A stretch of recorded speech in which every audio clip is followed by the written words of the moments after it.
الحمد. الله أكبر الله أكبر الله أكبر لا إله إلا الله والله أكبر الله أكبر ولله الحمد. الله أكبر الله أكبر الله أكبر لا إله إلا الله والله أكبر الله أكبر ولله الحمد. الله أكبر الله أكبر الله أكبر لا إله إلا الله والله أكبر الله أكبر ولله الحمد. الله أكبر الله أكبر الله أكبر لا إله إلا الله والله أكبر الله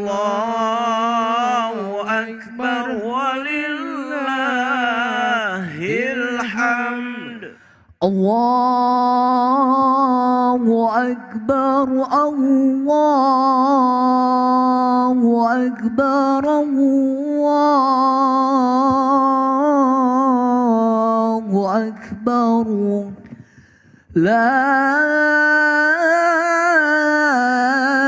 إله إلا الله والله أكبر الله أكبر ولله الحمد. الله أكبر الله أكبر الله أكبر لا إله إلا الله والله أكبر الله أكبر ولله الحمد. الله أكبر الله أكبر الله أكبر لا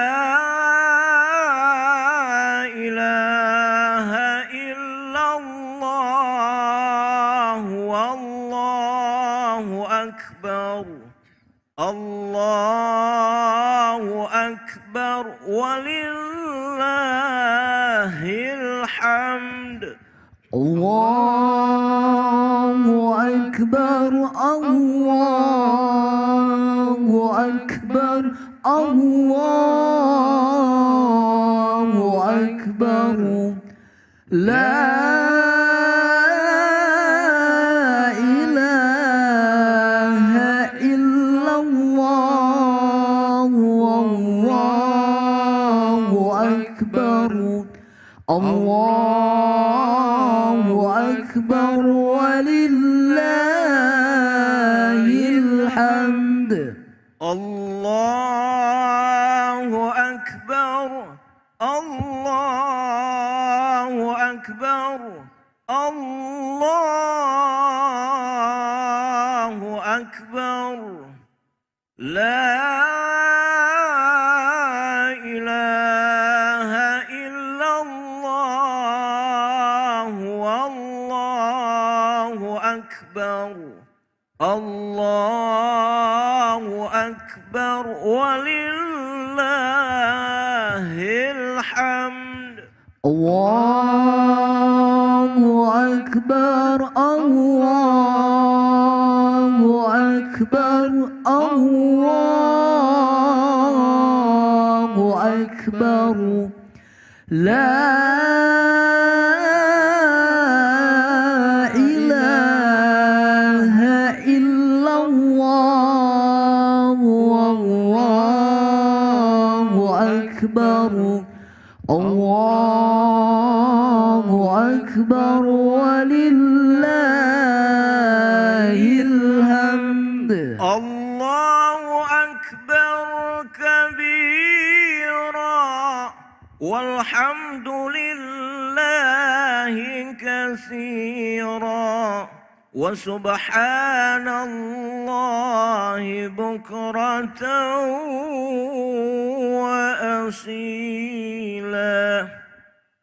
لا إله إلا الله ولا نعبد إلا إياه مخلصين له الدين ولو كره الكافرون.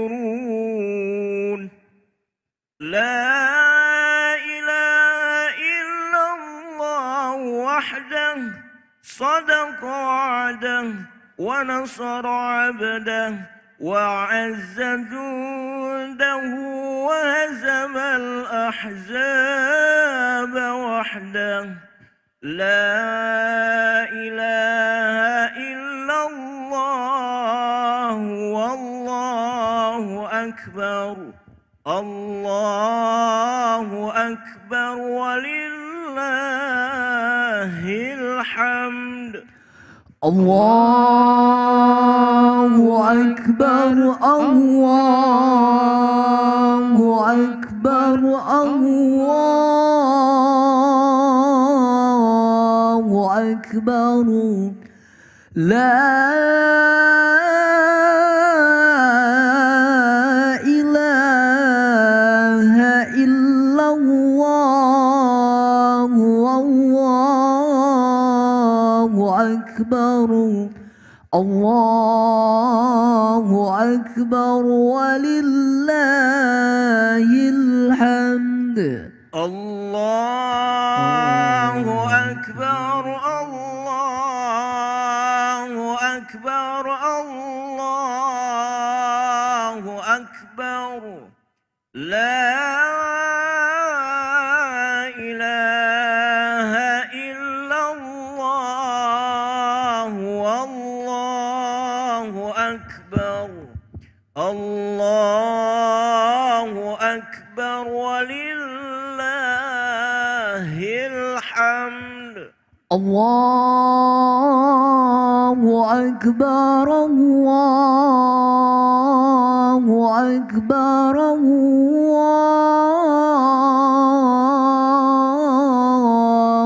أكبر. لا إله إلا الله والله أكبر. الله أكبر ولله الحمد. الله أكبر الله أكبر الله أكبر. لا إله إلا الله والله أكبر. الله أكبر ولله الحمد. الله أكبر الله أكبر الله أكبر لا إله إلا الله والله أكبر الله أكبر ولله الحمد الله أكبر الله أكبر الله أكبر لا إله إلا الله والله أكبر الله أكبر ولله الحمد الله أكبر الله أكبر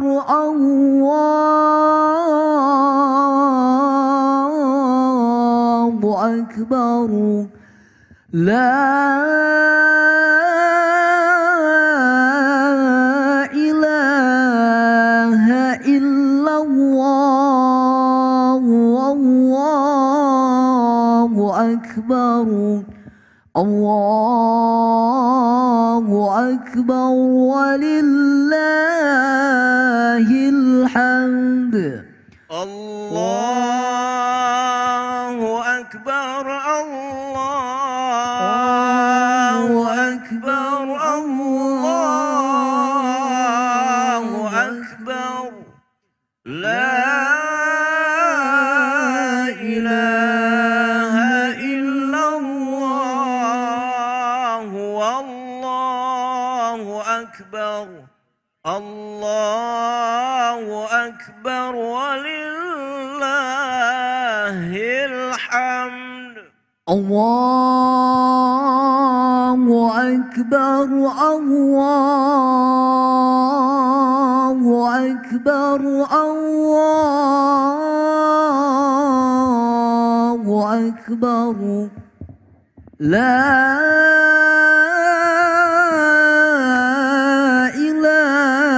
إله إلا الله والله أكبر الله أكبر ولله الحمد الله أكبر الله أكبر الله أكبر لا إله إلا الله والله أكبر الله أكبر ولله الحمد الله أكبر الله أكبر الله أكبر لا إله إلا الله والله أكبر الله أكبر ولله الحمد الله أكبر الله أكبر الله أكبر لا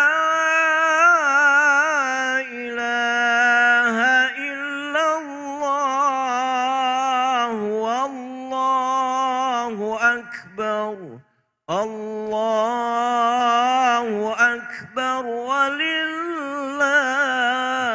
الحمد الله أكبر الله أكبر الله أكبر لا إله إلا الله والله أكبر الله أكبر ولله الحمد الله أكبر الله أكبر الله أكبر لا إله إلا الله والله أكبر الله أكبر ولله الحمد الله أكبر الله أكبر الله أكبر الله أكبر كبيرا والحمد لله كثيرا وسبحان الله بكرة وأصيلا لا إله إلا الله ولا نعبد إلا إياه مخلصين له الدين ولو كره الكافرون ولو كره المنافقون لا إله إلا الله وحده صدق وعده ونصر عبده وأعز جوده وهزم الأحزاب وحده لا إله إلا الله والله أكبر الله أكبر ولله الحمد الله أكبر الله أكبر الله أكبر لا إله إلا الله والله أكبر الله أكبر ولله الحمد الله أكبر الله أكبر الله أكبر لا إله إلا الله والله أكبر الله أكبر ولله الحمد الله أكبر الله أكبر الله أكبر لا إله إلا الله والله أكبر الله أكبر ولله الحمد الله أكبر الله أكبر الله أكبر لا إله إلا الله والله الله أكبر ولله الحمد. الله أكبر الله أكبر الله أكبر لا إله إلا الله والله أكبر الله أكبر ولله الحمد. الله أكبر الله أكبر الله أكبر لا إله إلا الله والله أكبر الله أكبر ولله الحمد. الله أكبر الله أكبر الله أكبر لا إله إلا الله والله أكبر الله أكبر ولله الحمد. الله أكبر الله أكبر الله أكبر لا إله إلا الله والله أكبر الله أكبر ولله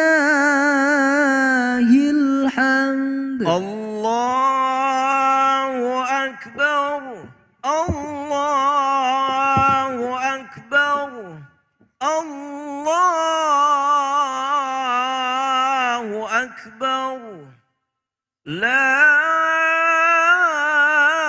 إله إلا الله والله أكبر الله أكبر ولله الحمد. الله أكبر الله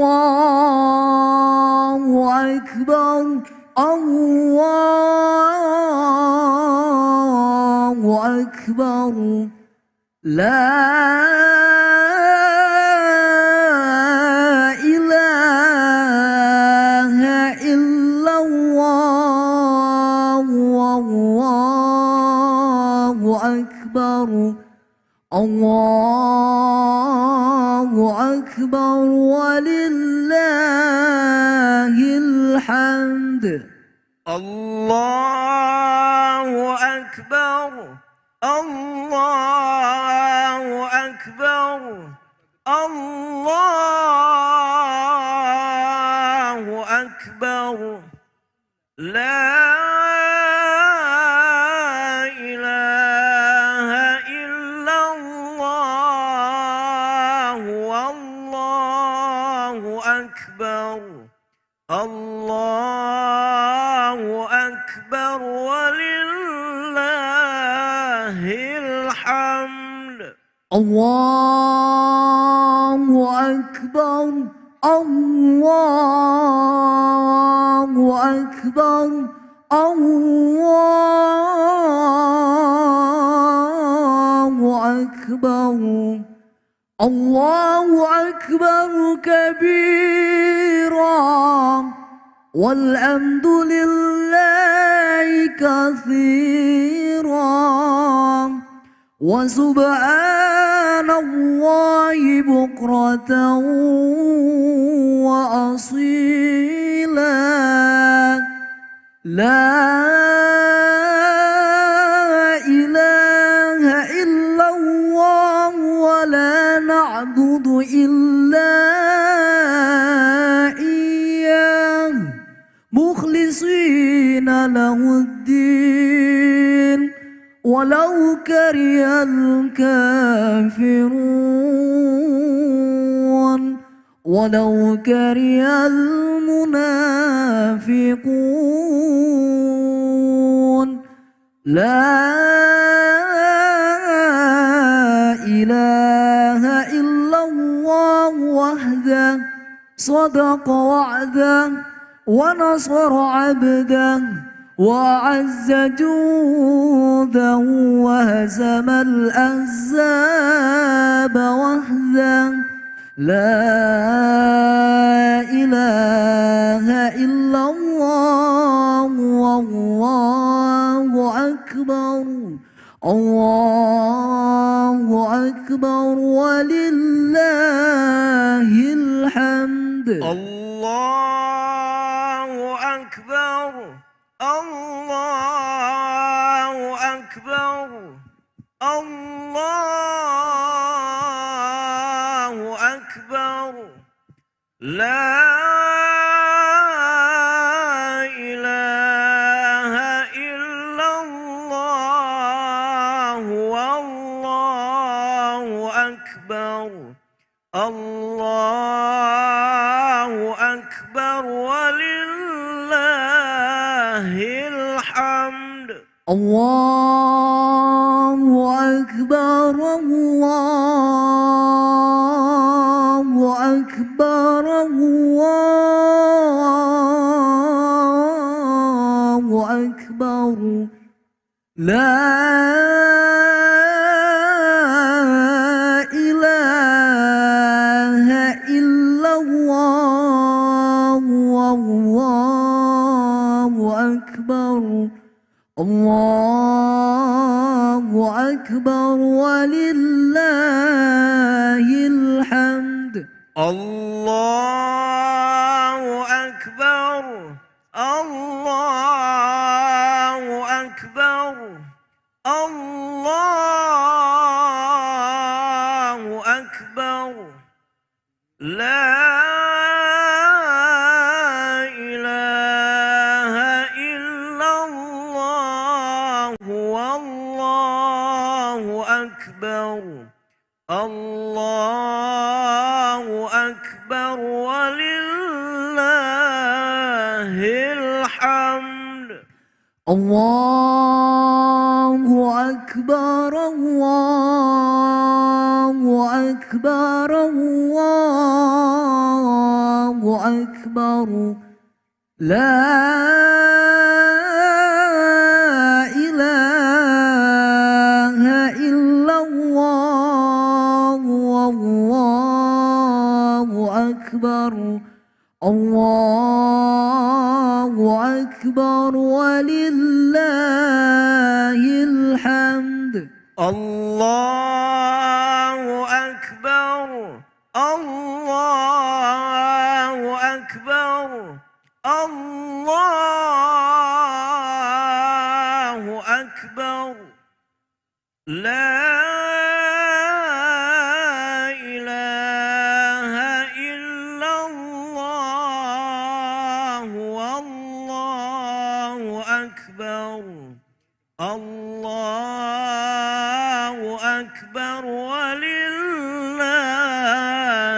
الحمد الله أكبر الله أكبر الله أكبر لا إله إلا الله والله أكبر الله أكبر ولله الحمد الله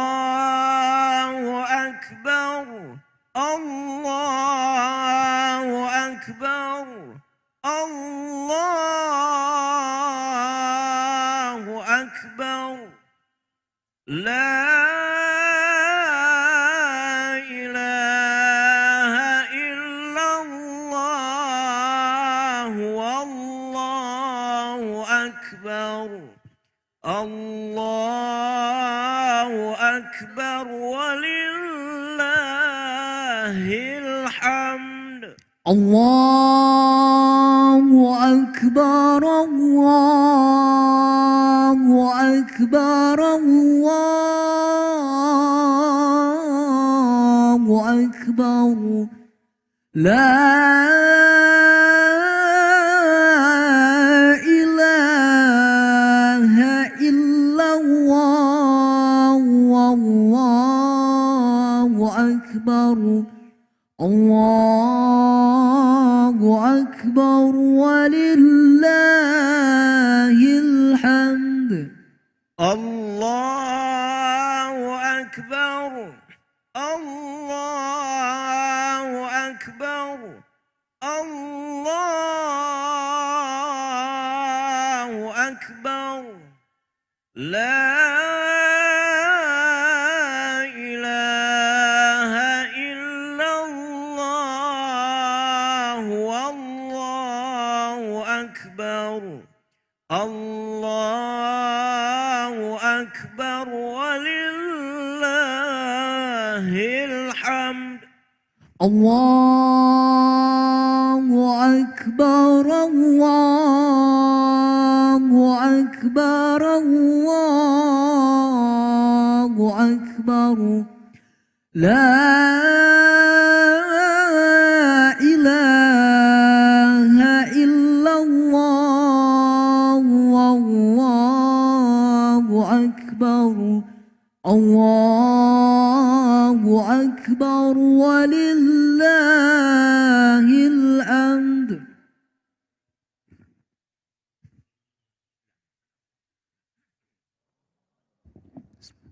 الصلاة جامعة رحمكم الله.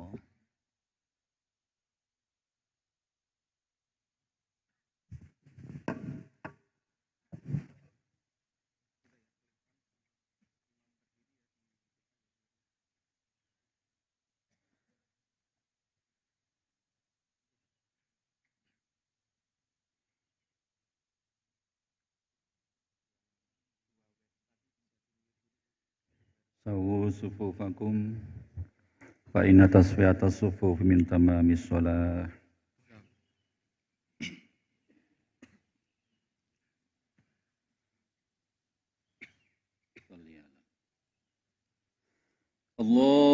Allahu akbar.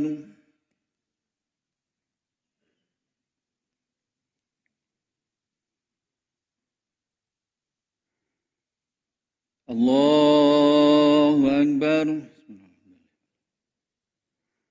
Allahu akbar. Allahu akbar. Allahu akbar. Allahu akbar. Allahu akbar. Allahu akbar.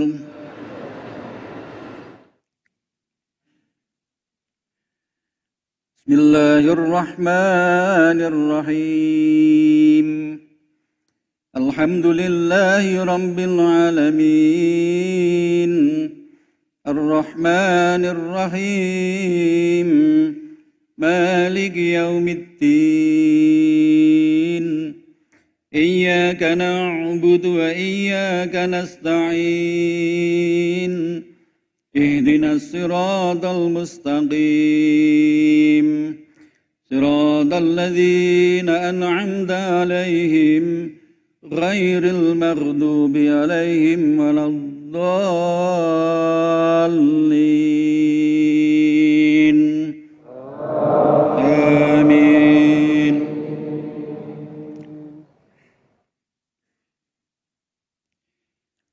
Bismillahirrahmanirrahim.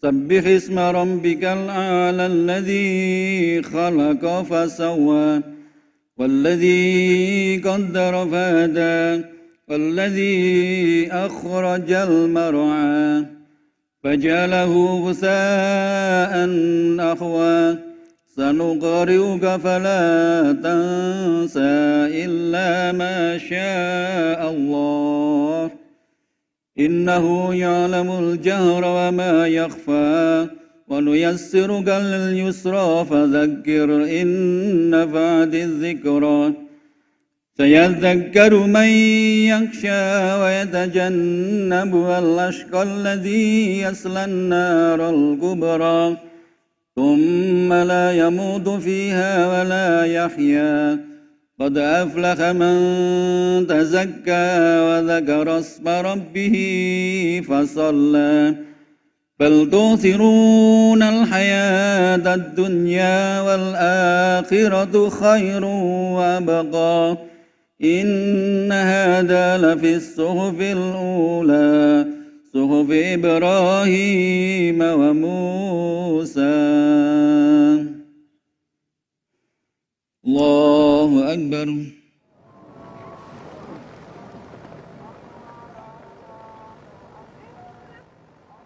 سمع الله لمن حمده. الله أكبر.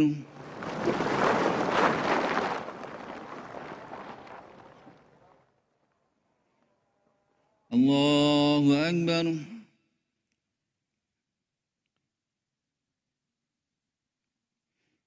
الله أكبر.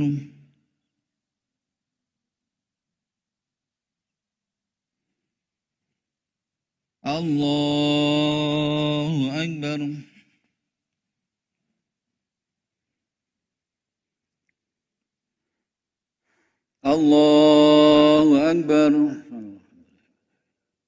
الله أكبر.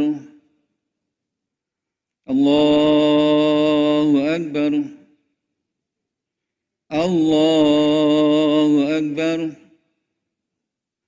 الله أكبر. بسم الله الرحمن الرحيم الحمد لله رب العالمين الرحمن الرحيم مالك يوم الدين إياك نعبد وإياك نستعين اهدنا الصراط المستقيم صراط الذين أنعمت عليهم غير المغضوب عليهم ولا الضالين.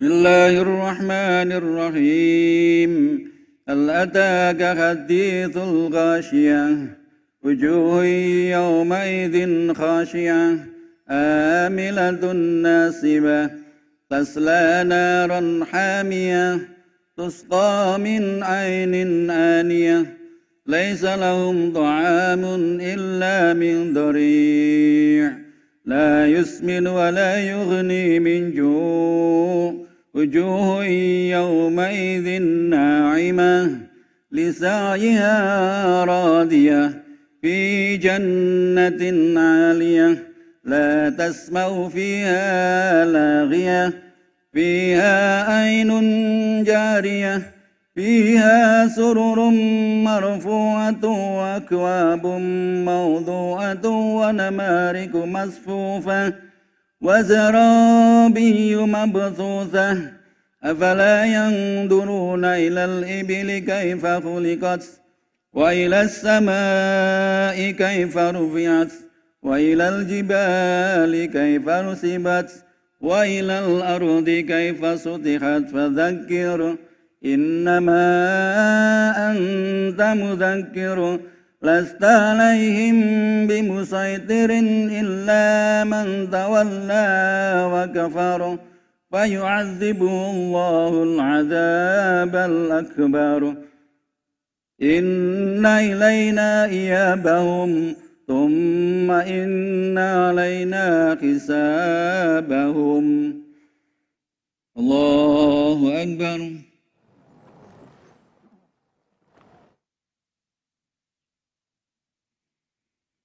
سمع الله لمن حمده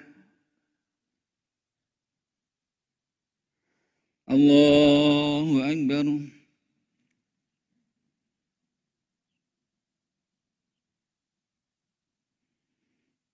الله أكبر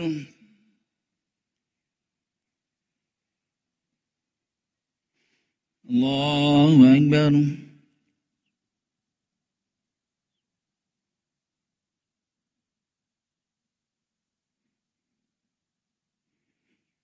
الله أكبر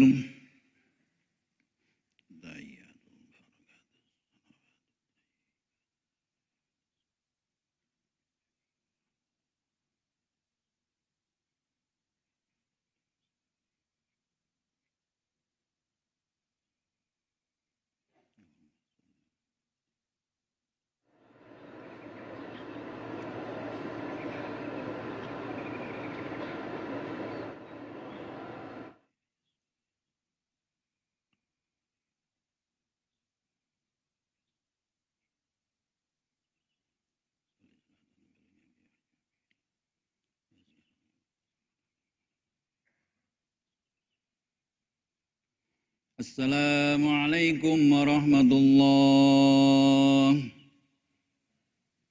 السلام عليكم ورحمة الله.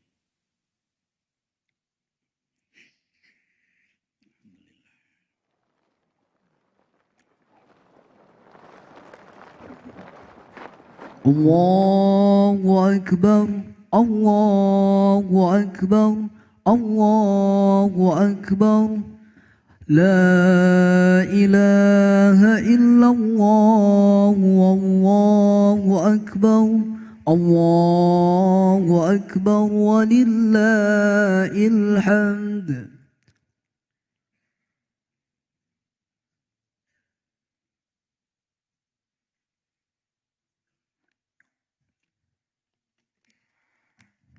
Assalamualaikum warahmatullahi wabarakatuh.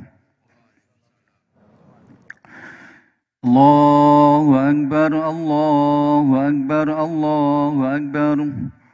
Allahu Akbar, Allahu Akbar, Allahu Akbar. Allahu Akbar, Allahu Akbar, Allahu Akbar. Allahu Akbar kabira.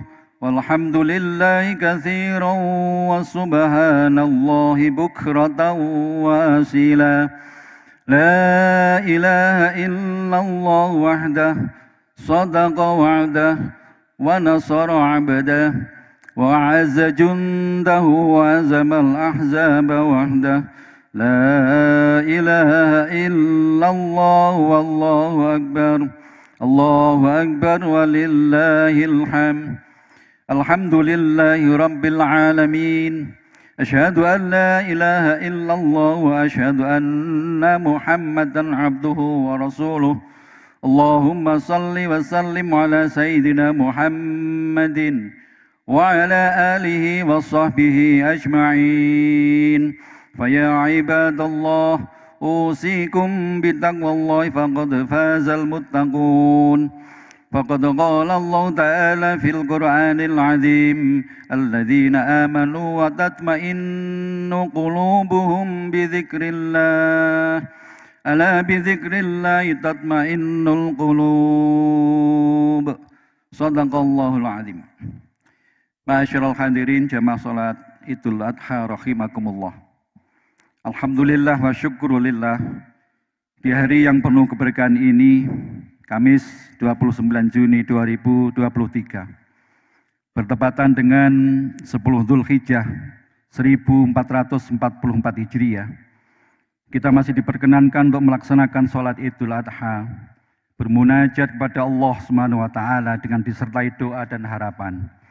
Semoga segenap ibadah yang kita lakukan sampai hari ini dan hari-hari mendatang dapat mengantarkan kita untuk menggapai kebahagiaan dunia dan akhirat. Jika bersyukur atas segala nikmat, rahmat dan karunia-Nya menjadikan kita semakin meningkatkan kadar ketakwaan kita kepada Allah Subhanahu wa taala. Agar Allah Subhanahu wa taala semakin sayang dan menambah nikmat-Nya kepada kita sekalian. Wa ita'adzana rabbukum la in syakartum la azidannakum wa la in kafartum inna adzabi lasyadid. Dan ingatlah tatkala Tuhanmu memaklumkan, sesungguhnya jika kamu bersyukur, pasti kami akan menambah nikmat kepadamu. Dan jika kamu mengingkari nikmat-nikmatku, maka ingatlah bahwa sesungguhnya azabku sangat pedih. Allahu Akbar, Allahu Akbar, Allahu Akbar. La ilaha illallah wallahu akbar, Allahu akbar walillahil hamd. Ma'asyiral hadirin jamaah salat Idul Adha rahimakumullah. Hari ini merupakan momentum yang penuh dengan kebahagiaan dan keberkahan. Hari ketika jutaan kaum muslimin berkumpul di tempat yang dimuliakan dan diberkahi oleh Pencipta, pemilik alam semesta ini, untuk mewujudkan ketaatan dalam ibadah yang sungguh sangat mulia, yaitu ibadah haji di Tanah Suci. Dalam rentang pelaksanaan ibadah haji itu, kaum muslimin tak henti-hentinya mengagungkan Zat yang Maha Agung, berdoa tiada henti, menengadahkan tangan, berurai air mata, seraya melantunkan kalimat talbiyah. Labbaik Allahumma labbaik, labbaik la syarika laka labbaik, innal hamda wan ni'mata laka wal mulk la syarikalak. Aku datang memenuhi panggilanmu ya Allah. Aku datang memenuhi panggilanmu. Aku datang memenuhi panggilanmu. Tiada sekutu bagimu. Aku datang memenuhi panggilanmu. Sesungguhnya segala puji, kemuliaan, dan segenap kekuasaan adalah milikmu. Tiada sekutu bagimu. Mereka, para jamaah haji, menjawab panggilan Allah dengan penuh semangat keimanan dan kekhusyuan untuk hadir dalam mewujudkan ketaatan kepadanya. Merekalah para dhuyufullah, dhuyufur rahman, tamu-tamu Allah. Mereka berhak mendapatkan kedudukan yang mulia di sisinya. Sebagaimana sabda Rasulullah sallallahu alaihi wasallam, al-umratu ilal umrah kaffaratul lima bainahuma wal hajjul mabrur laisa lahu jazaa'un illal jannah. Umroh ke umroh adalah penghapus dosa antara keduanya, dan haji yang mabrur tidak ada pahala baginya kecuali surga. Sementara itu kita di luar tanah suci, jutaan bahkan miliaran kaum muslimin termasuk kita di tempat ini menggemakan takbir, tahmid, tasbih dan tahlil. Semua berbondong-bondong penuh semangat untuk menunaikan sholat id dan mendengarkan khutbah demi memperoleh keberkahan dan ridhonya. Dengan menyembelih dan membagikan hewan-hewan dan daging kurban, gema kalimah thayyibah dan penyembelihan kurban terus berlangsung hingga hari tasyrik besok. Sungguh hari-hari yang amat sakral dan memberikan nuansa ketundukan kepada Allah Subhanahu wa taala. Allahu Akbar, Allahu Akbar, Allahu Akbar. La ilaha illallah wallahu akbar, Allahu akbar walillahil hamd. Ma'asyiral hadirin jamaah salat Idul Adha rahimakumullah. Sebagai hamba yang beriman, sudah semestinya kita akan selalu mampu memanfaatkan segala momentum dengan sebaik-baiknya. Termasuk pada hari-hari Idul Adha ini, marilah kita senantiasa berikhtiar, berdoa, dan memperbanyak amal ibadah untuk meningkatkan kualitas peribadatan kita. Karena semuanya dapat mengantarkan kita kepada derajat ketakwaan yang sesungguhnya kepada Allah Subhanahu wa taala. Masih segar dalam ingatan kita bahwa pada tahun 2022 yang lalu, Idul Adha diliputi mewabahnya penyakit mulut dan kuku pada hewan ternak yang digunakan sebagai hewan kurban. Semuanya adalah ujian kepada kita selaku kaum yang beriman.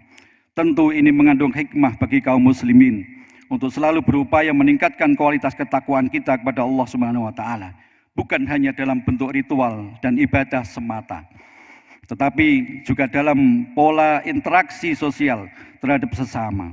Karenanya mari kita jadikan situasi yang lebih baik pada hari ini sebagai upaya untuk semakin mendekatkan diri kepada Allah dengan selalu berusaha sekuat tenaga untuk menjalankan semua perintahnya dan menjauhi semua larangannya.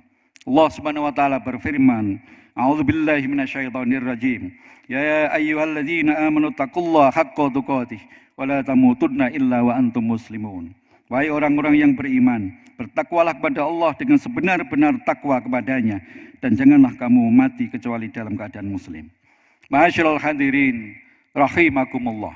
Sudah sepantasnya kita menambah rasa syukur kita pada Allah karena kita masih diberikan umur panjang untuk bertemu dengan bulan Dzulhijjah pada tahun ini. Karena rasa sayangnya Allah kepada kita umat Islam, kita diujinya dengan berbagai musibah yang sungguh-sungguh sangat berat. Dengan mewabahnya virus COVID-19 yang telah melanda bangsa kita sejak tahun 2020 kemarin. Alhamdulillah, dengan pertolongan Allah kita bangsa Indonesia saat ini sudah mampu melewati ujian dan cobaan ini. Semoga dengan kesabaran, keikhlasan, ketabahan kita dalam menerima musibah akan semakin menguatkan tekad bangsa Indonesia dalam mewujudkan generasi emas 2045 mendatang. Allahu Akbar, Allahu Akbar, Allahu Akbar. La ilaha illallah, wallahu akbar, Allahu Akbar, walillahil hamd. Ma'asyiral hadirin, hari ini kita telah mendapatkan hikmah dari disyariatkannya ibadah haji dan berkorban. Dengan meneladani sikap tawakal, tawadhu dan keikhlasan Nabi Ibrahim alaihissalam dan Nabi Ismail alaihissalam untuk berkorban, menyembelih rasa syaitaniyah, sifat hewaniyah dan ketamaan dalam diri kita. Hal ini merupakan wujud ketaatan kita melaksanakan perintah Allah untuk selalu bersyukur, menegakkan salat dan berkorban. Maka sudah seharusnya momentum hari ini kita jadikan untuk mengembalikan jati diri kita sebagai manusia yang sesungguhnya, manusia yang lemah dan tidak punya daya kekuatan apapun kecuali mendapatkan pertolongan dari Allah Subhanahu wa taala. Oleh karenanya dengan mengagungkan asma Allah, bertakbir, bertahmid, bertasbih dan bertahlil, kita senantiasa berharap Allah memperkenankan kita untuk bertemu lagi dengan hari raya Idul Adha tahun depan dengan anugerah rahmat, barokah dan ridhonya. Ketika membicarakan ketaatan, maka kisah keteladanan dalam ketaatan yang patut untuk terus dicontoh sepanjang masa adalah kisah keteladanan ayah dan anak Nabi Ibrahim alaihissalam dan Nabi Ismail alaihissalam. Kedua utusan Allah ini mengajarkan kepada kita makna ketaatan tanpa ragu, ketaatan tanpa kata nanti dulu. Ibrahim alaihissalam diuji Allah untuk mengorbankan buah hati sekaligus buah cintanya yang telah lama dinanti, putranya sendiri Nabi Ismail alaihissalam. Adapun Nabi Ismail diuji oleh Allah untuk mengorbankan hidupnya agar ayahnya bisa melaksanakan perintahnya. Allah berfirman, A'udzubillahi minasyaitonirrajim. Falamma balagha ma'ahu sa'ya qala ya bunayya inni ara fil manam anni adbakhuka fangdur madza tara. Qala ya abati af'al ma tu'maru satajiduni insyaallah minas sabirin. Tatkala anak itu telah sampai pada umur sanggup, berusaha bersama-sama Ibrahim. Ibrahim berkata, anakku, sungguh aku melihat dalam mimpi bahwa aku menyembelihmu. Karena itu pikirkanlah apa pendapatmu. Ia menjawab, hai bapakku, kerjakanlah apa yang diperintahkan kepadamu. Insya Allah kamu akan mendapatiku termasuk orang-orang yang sabar. Nabi Ibrahim alaihissalam memberikan teladan bahwa tidak ada kecintaan yang paling tinggi melebihi kecintaan kepada Allah Subhanahu wa taala. Kecintaan kepada Allah SWT melebihi kecintaan kepada pasangan, anak, harta, tahta. Kecintaan kepada Allah Azza wa Jalla ini tentu harus diwujudkan dalam ketaatan menjalankan semua perintah-perintahnya. Di sisi lain Nabi Ismail alaihissalam juga meyakini sepenuh hati bahwa ketaatan pada Allah SWT di atas segalanya, sekalipun harus mengorbankan jiwa dan raganya. Allahu Akbar, Allahu Akbar, Allahu Akbar. La ilaha illallah, Allahu Akbar, Allahu Akbar, walillahil hamd. Ma'asyiral hadirin jamaah salat Idul Adha rahimakumullah. Hikmah dari disyariatkannya Idul Adha dan berkorban yang dapat diambil dari kisah Nabi Ibrahim dan Nabi Ismail dalam menjalankan ibadah dan perintah Allah adalah yang pertama, menjaga totalitas dalam beribadah dan menjalankan syariatnya. Totalitas dalam menjalankan ketaatan dan mentaati perintah Allah dan Rasul-Nya. Menambah keimanan dan ketakwaan kepada Allah Subhanahu wa taala, menambah keyakinan dan rasa berserah diri kepada Allah Subhanahu wa taala, pada takdir dan iradah ketentuan Allah Subhanahu wa taala. Yang ketiga, keyakinan bahwa Allah Subhanahu wa taala pasti akan mengganti harta yang kita pergunakan untuk berkorban dengan yang lebih baik, lebih banyak dan lebih berkah. Yang keempat, berbagi dengan kaum duafa, fakir miskin dan masyarakat lingkungan dengan dilandasi bahwa segala sesuatu adalah milik Allah dan semua akan kembali kepada Allah sebagai pemberi rizki, kenikmatan dan kerahmatan. Yang kelima, harta yang kita miliki hanyalah titipan dan amanah darinya yang harus kita jaga, dikelola, dimanfaatkan dan ditunaikan dengan sebaik-baiknya bagi kemaslahatan umat. Yang keenam, semua manusia sama di hadapan Allah Subhanahu wa taala. Hanya kadar keimanan dan ketaataannya yang membedakan antara satu dengan yang lainnya. Sedangkan yang ketujuh adalah adanya syariat haji, menjalankan ibadah haji dan kewajiban berkorban bagi yang mampu secara materi, fisik dan kesehatan adalah merupakan ketetapan rizki, rahmat dan karunia-Nya yang tak terhingga, sehingga menambah rasa syukur kita kepada Allah Subhanahu wa taala. Allahu akbar, Allahu akbar, Allahu akbar. La ilaha illallah wallahu akbar walillahil hamd. Masyaallah hadirin jamaah salat Idul Adha rahimakumullah. Demikianlah khutbah singkat pada momentum Idul Adha pada pagi hari ini. Dan mari kita selalu berdoa semoga kita semuanya dan seluruh bangsa Indonesia senantiasa mendapatkan perlindungan dari Allah Subhanahu wa taala. Diberikan kemudahan dalam meraih cita-citanya, mewujudkan bangsa dan negara yang baldatun, thayyibatun, warabbun ghafur, dan selalu ada dalam lindungan dan ridhonya. Barakallahu li wa lakum bil Qur'anil azim wa nafa'ani wa iyyakum bima fihi minal ayati wa dzikril hakim. Aqulu qouli hadza wastaghfirullahal azim li wa lakum wa lisairil muslimina wal muslimat min kulli dzambin fastaghfiruhu innahu wal ghafurur rahim.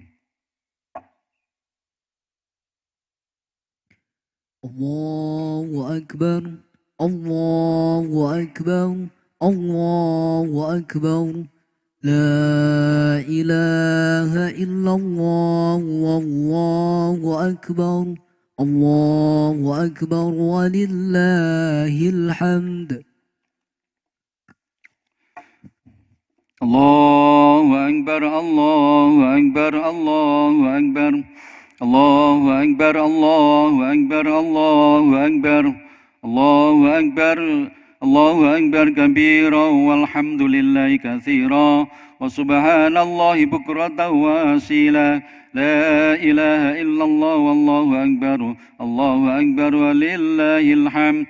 Alhamdulillahi wa kafa wa salli wa sallim ala sayyidina Muhammadil Mustafa wa ala alihi wa sahbihi ahlil sidqi wal wafa. أشهد أن لا إله إلا الله وحده لا شريك له وأشهد أن محمدا عبده ورسوله أما بعد فيا أيها المسلمون أوصيكم ونفسي بتقوى الله العلي العظيم واعلموا أن الله أمركم بأمر عظيم أمركم بالصلاة والسلام على نبيه الكريم فقال إن الله وملائكته يصلون على النبي يا أيها الذين آمنوا صلوا عليه وسلموا تسليما اللهم صل وسلم وبارك على سيدنا محمد سيد المرسلين وعلى آله سيدنا إبراهيم في العالمين إنك حميد مجيد وارحمنا معهم برحمتك يا أرحم الراحمين اللهم اغفر للمسلمين والمسلمات والمؤمنين والمؤمنات الأحياء منهم والأموات إنك سميع قريب مجيب الدعوات يا قاضي الحاجات برحمتك يا أرحم الراحمين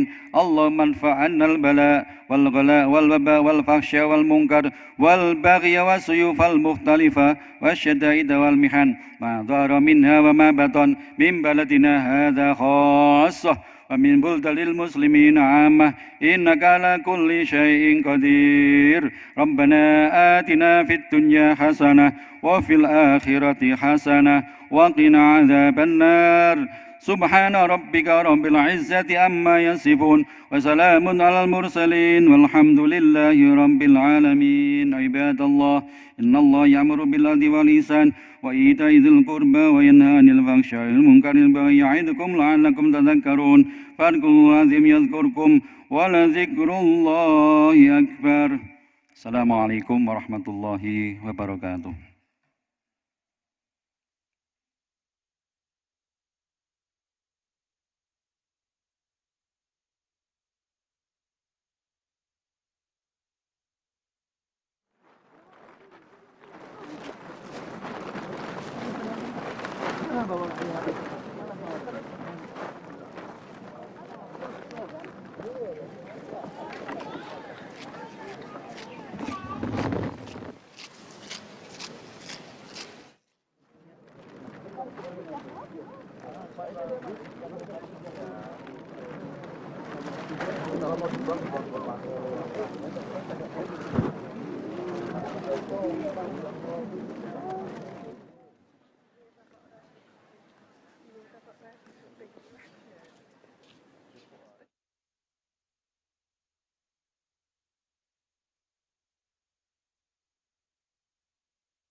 Jangan lupa subscribe ya.